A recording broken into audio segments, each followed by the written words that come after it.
flying at half staff across the country today to honor Supreme Court Justice Antonin Scalia. A justice of the peace determined the 79-year-old died of natural causes. This was a shock.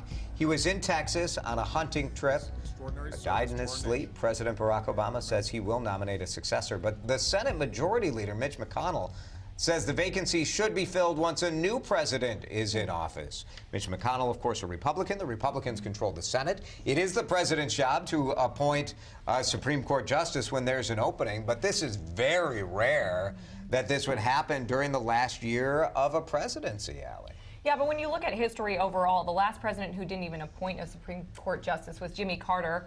George W. Bush appointed two, so President Obama has only appointed one so far during his presidency. Well, and that goes to show you how rare this is. So, Susan Elizabeth, when you hear rhetoric over the next couple weeks, which we will continue to hear, the Republicans will say, well, look at 1968. The Democrats will say, how dare you keep a seat open this long? The truth is, I feel like history does not provide much of a guide here. Because what's the sample size? I mean, this has happened once, really, that a lame duck has put forth a nomination in the last 116 years. Yeah, I mean, we have no idea what's going to happen. I mean, the Senate could be an appointee and they could not like it. They could reject it, have hearings and say, we don't like this person. This is such a big deal, though, because of the split on the court right now. And I think that's why it is so politically charged, whatever happens. Yeah, it is interesting. I mean, if you're going to draw the line now and say, okay, we're in an election year, like, where is that line? We're 11 months away from the next president being sworn in.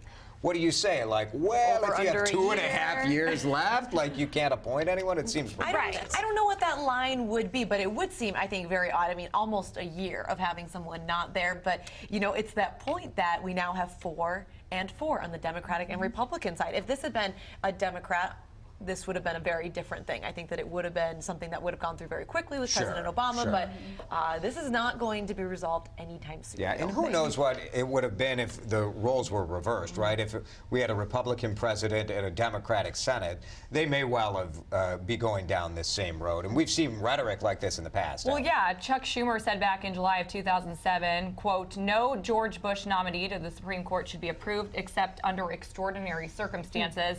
And this was 19 months before George W. Bush was going to leave office. Let's talk about Amy Klobuchar, Minnesota senior senator, a Democrat. She was the prosecutor here in Hennepin County. There are some lists. She's not on all of the short lists, but we've seen her in CNN, USA Today roll call Her as a name possibility. gets brought up a lot when you're looking at, you know, different politicians across the country that you might see, you know, moving on to something bigger. I did reach out to one of her staffers to find out the truth to these rumors.